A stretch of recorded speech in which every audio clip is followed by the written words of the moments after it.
राधा राधा राधा राधा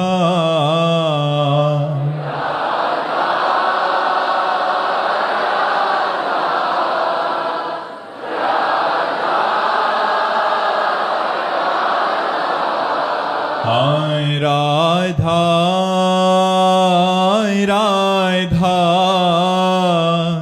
राधा राधा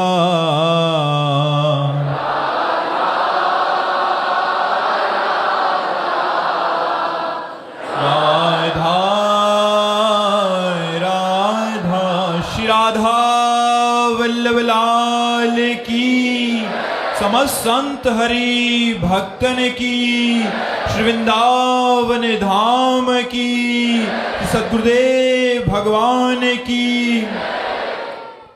मातंगी जी राजस्थान से। राधे राधे महाराज जी। महाराज जी, प्रभु के संकेत को और अपने मन के विचारों को, इन दोनों में अंतर कैसे समझें? शास्त्र ज्ञान। तस्मात् शास्त्रम प्रमाणम ते कार्याकार्यो व्यवस्थितौ। जो तुम्हारे अंतःकरण में आ रहा है, यदि वो शास्त्र विरुद्ध है तो कभी भगवत प्रेरणा नहीं हो सकती, वो मन की वासना है। यदि शास्त्र सम्मत है तो भगवत प्रेरणा है। शास्त्र के विरुद्ध है, मन की वासना है। शास्त्र प्रमाण। इसीलिए सबको चाहिए कि नित्य शास्त्र स्वाध्याय करना चाहिए। कभी गीता जी, कभी श्रीमद् भागवत जी, रामचरितमानस जी, वेद पुराण शास्त्र सब बहुत हैं। थोड़ा समय अध्ययन में देना चाहिए, जिससे हमें पता चले कि हमारा क्या धर्म है, किसे अधर्म कहते हैं, क्या करना चाहिए, क्या नहीं करना चाहिए। ये जो हमारे अंदर स्फुरणाएं होती रहती हैं, ये दो प्रकार की होती है, एक असत और एक सत। सत क्या है, असत क्या है, इसका निर्णय करने वाला विवेक सत्संग से और शास्त्र स्वाध्याय से प्राप्त होता है। बिन सत्संग विवेक न होई। तो विवेक के द्वारा निर्णय किया जाए कि ये शास्त्र सम्मत कार्य है या शास्त्र विमुख। शास्त्र विमुख वासना दुर्वासना और शास्त्र सम्मत कार्य उपासना। उपासना से भगवत सुख और शास्त्र विरुद्ध वासना दुर्वासना से नरक का दुख, ये प्राप्त होता है।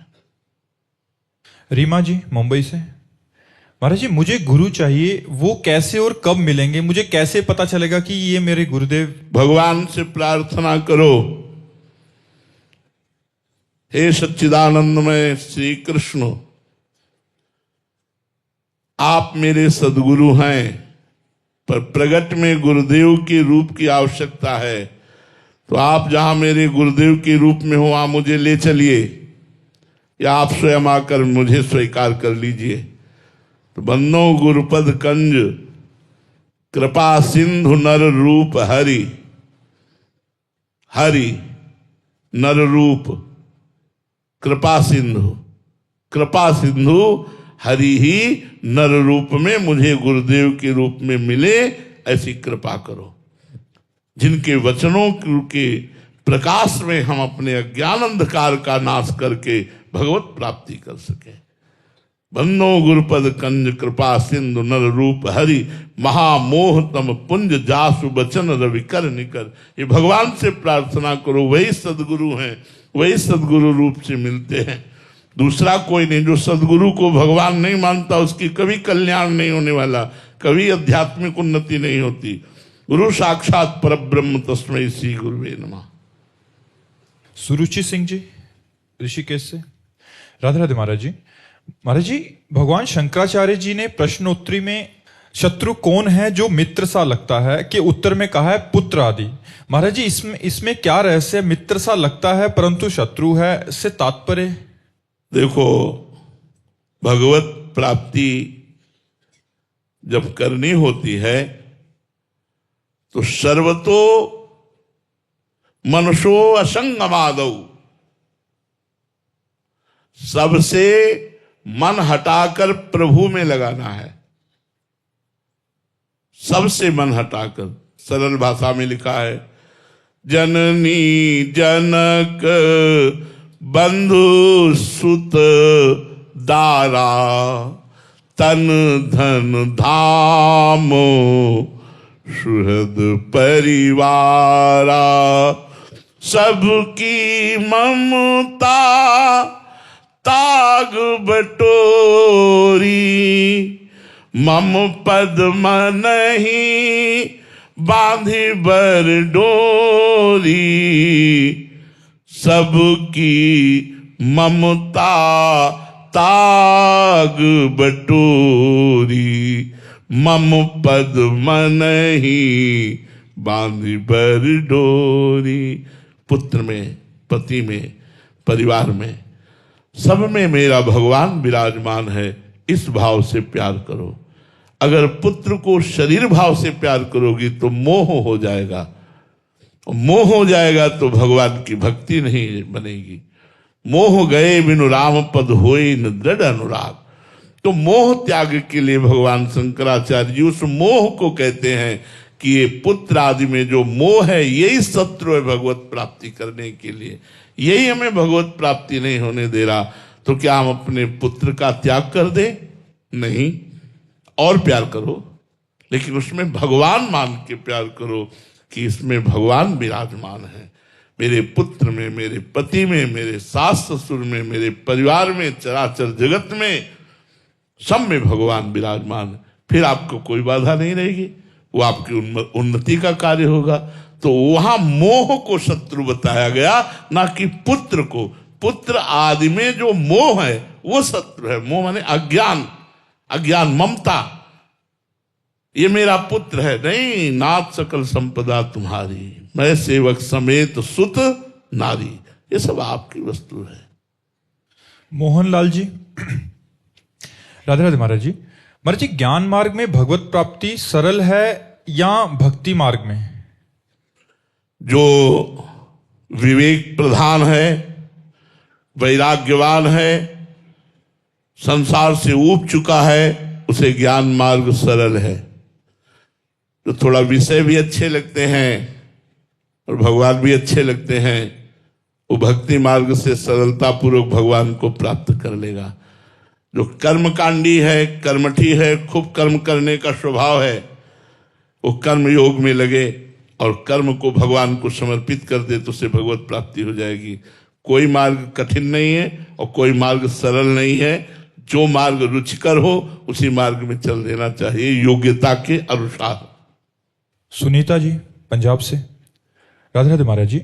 महाराज जी, गोस्वामी तुलसीदास जी की एक चौपाई है, ममता तरुण तमी अंधियारी, राग द्वेष उलुक सुक्कारी, तब लगी बसती जीव मन माही, जब लगी प्रभु प्रताप रवि नाही। महाराज जी, ममता पूर्ण अंधेरी रात है जो राग द्वेष रूपी उल्लुओं को सुख देने वाली है। वो ममता रूपी रात्रि तभी तक जीव के मन में बसती है जब तक प्रभु का प्रताप रूपी सूर्य उदय नहीं होता। महाराज जी, इस चौपाई में गोस्वामी तुलसीदास जी ने किस प्रकार की ममता की बात कही है जो अंधियारी रात्रि के समान राग द्वेषी? वही ममता जो अपने शरीर में ममता, जो भोगों में राग, जो शरीर संबंधियों में राग, यही तो।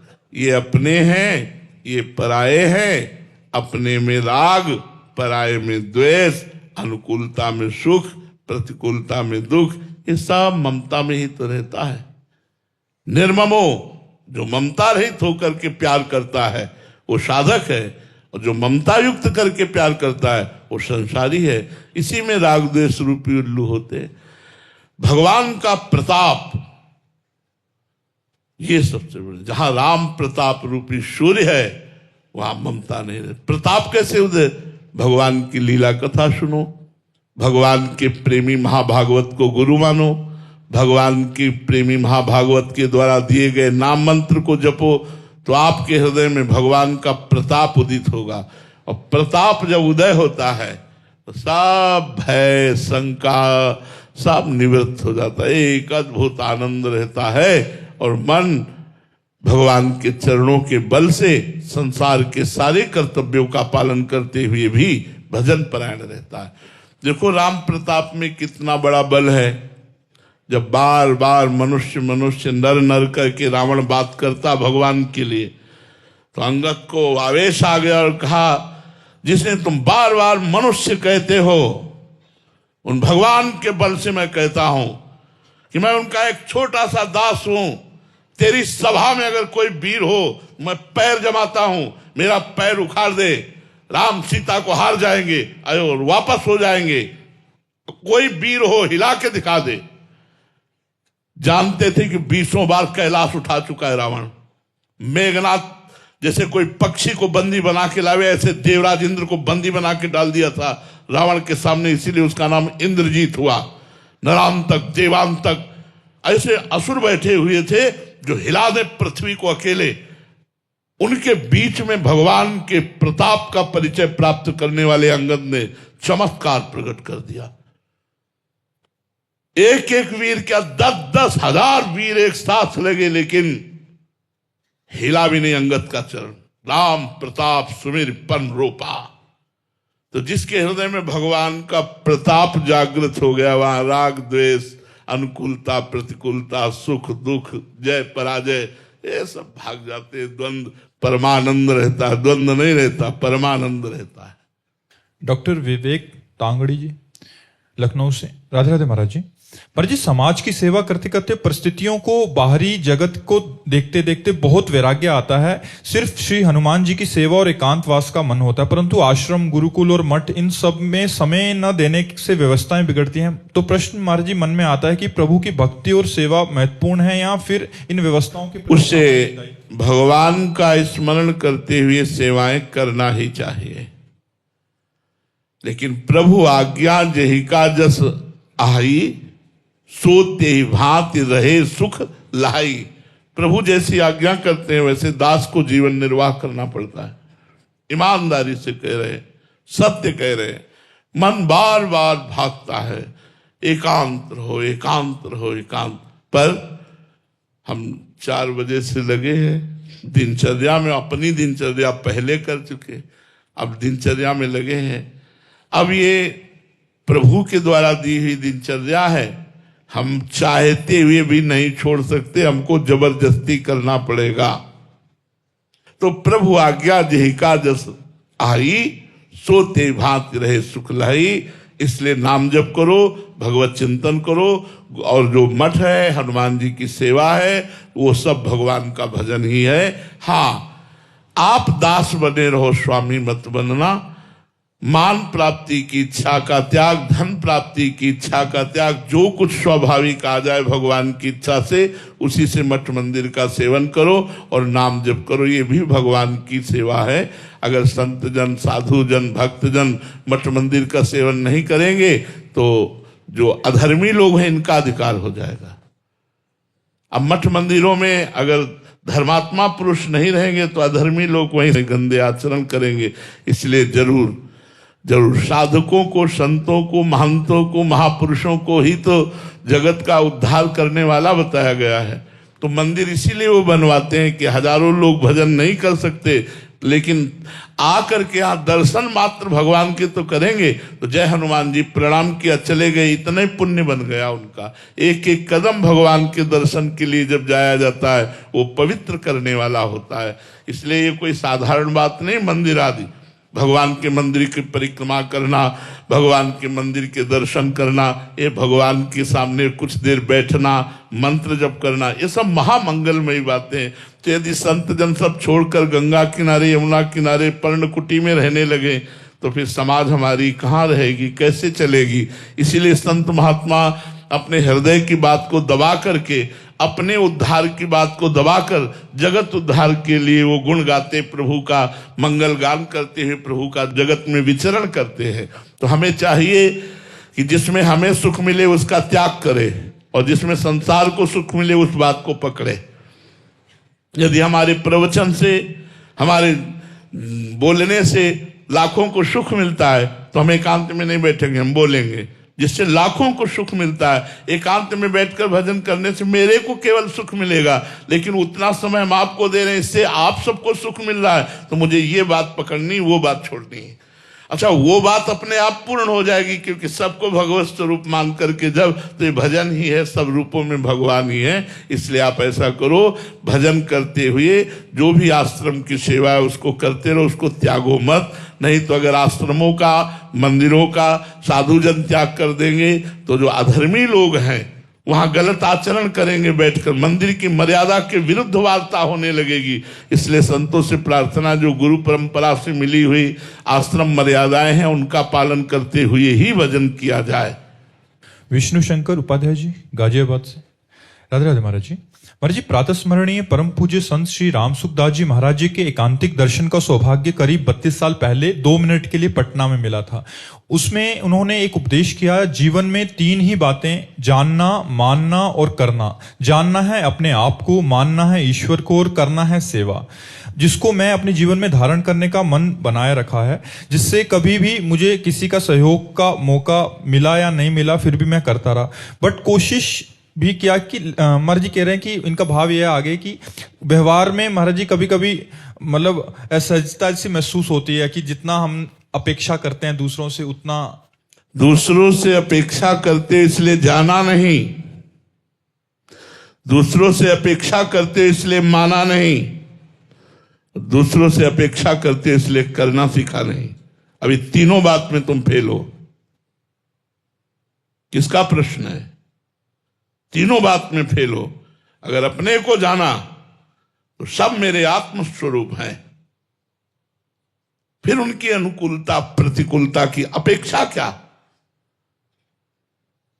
अगर अध्यात्म को जाना तो द्वंद्व विमुक्ता, मान अपमान निंदा स्तुति सुख दुख से वो मुक्त होता है। पहली बात में फेल। माना, यदि माना सर्वतोभावेन श्री भगवान विराजमान है, निरंतर उनका स्मरण करना, निरंतर उन्हीं के भाव में रहना, तो जड़ चेतन जग जीव जत सकल राम में जान। हम किससे अपेक्षा कर रहे हैं? मान की, अनुकूलता की, थैंक यू की, धन्यवाद की। दूसरी बात में फेल। और करना तो आप नहीं करते, आपसे कराया जा रहा है। आप क्यों दुख सुख ले? जैसा कराया जा रहा है, जो जो प्यारो करे सोई मुहि भावे। अभी तीनों बातें समझ नहीं पाए, इसीलिए आपको ऐसा लगता। नहीं तो परमानंद के लिए हैं तीनों बातें, संत के मुख से निकले हुए वचन परमानंद प्रदान करने वाले। तो ठीक से समझो। आप अपने को देह मानते हैं, आप अपने को कर्ता मानते हैं, इसलिए आप दुखी हो रहे हैं। अगर आप अपने को जान जाए तो फिर सब बात बन जाए।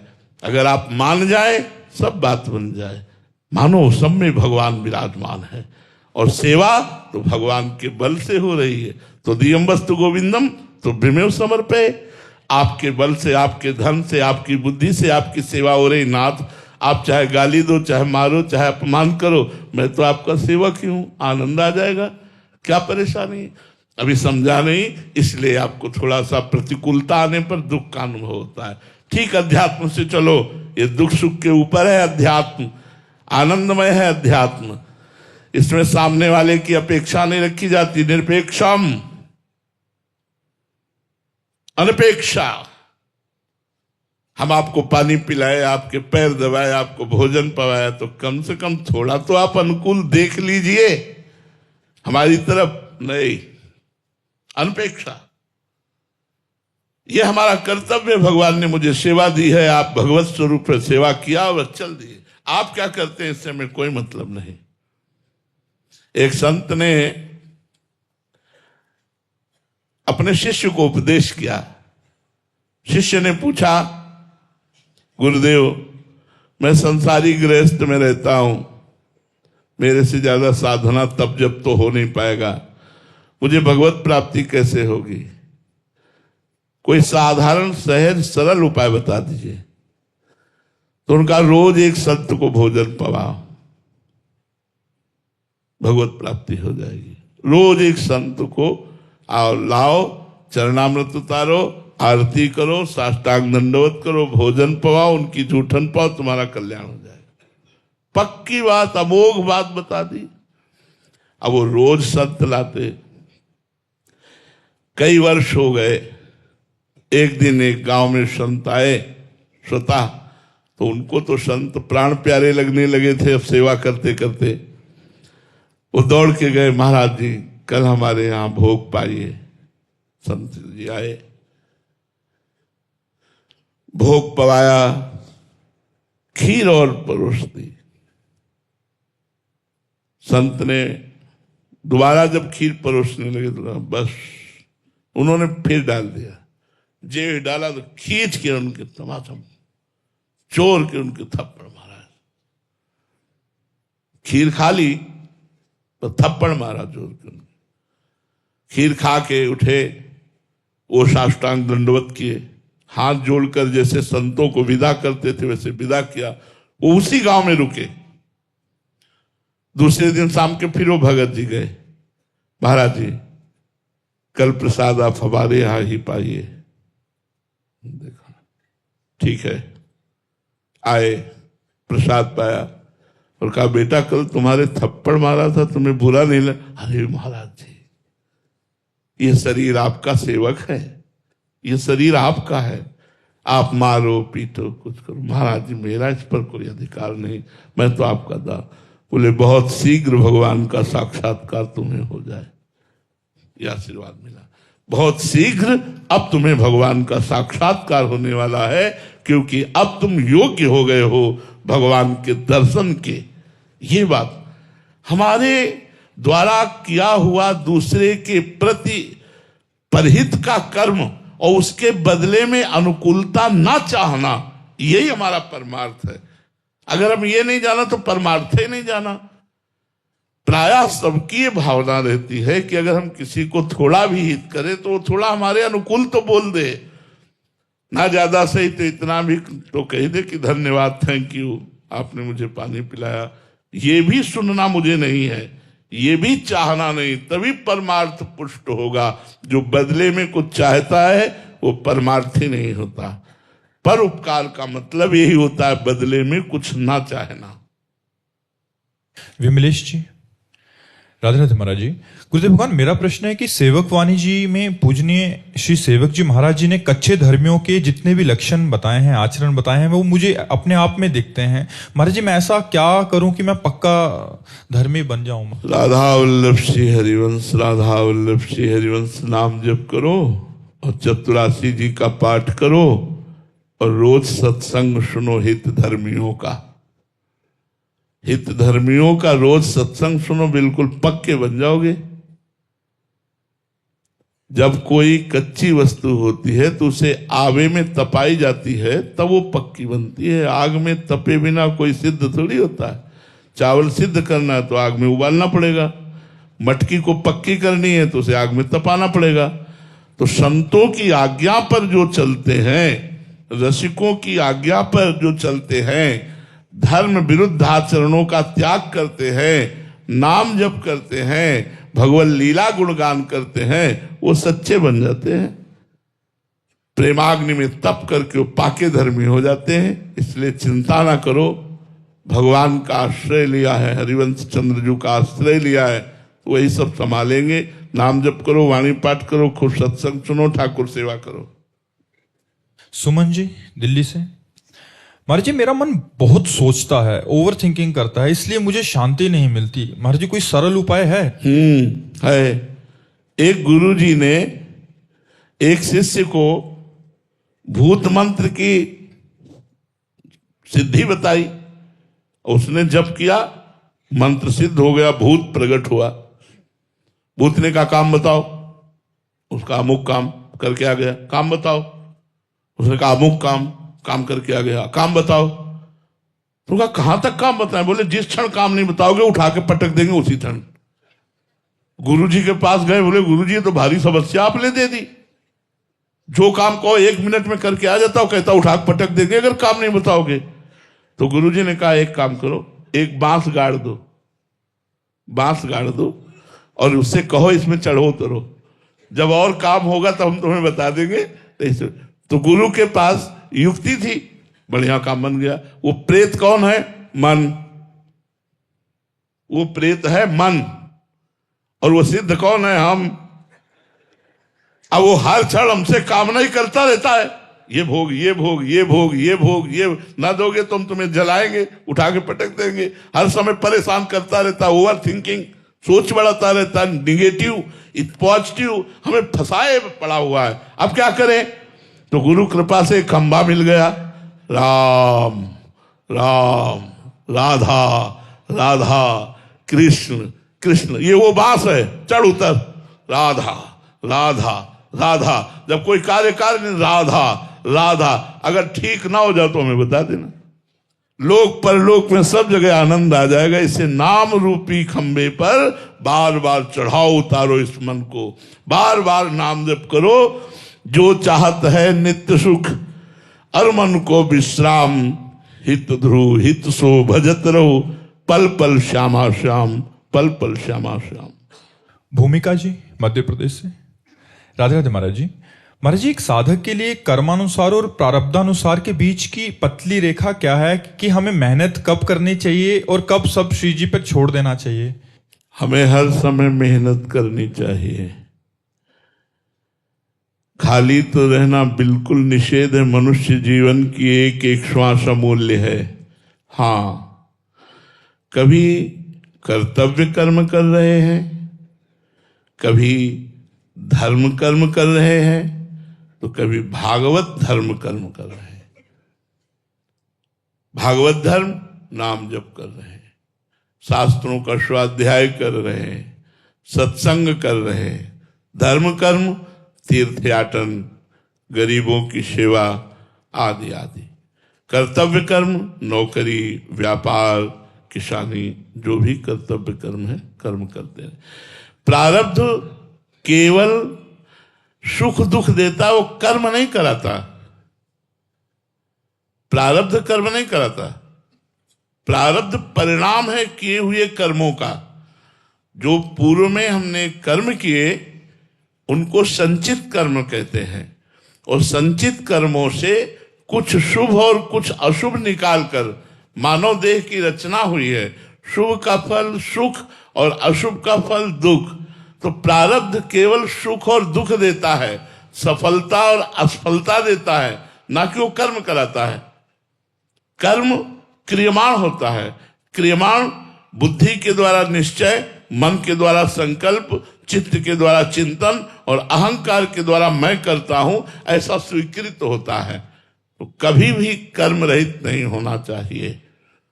कभी कर्तव्य कर्म, कभी धर्म कर्म, तो कभी भागवत धर्म कर्म।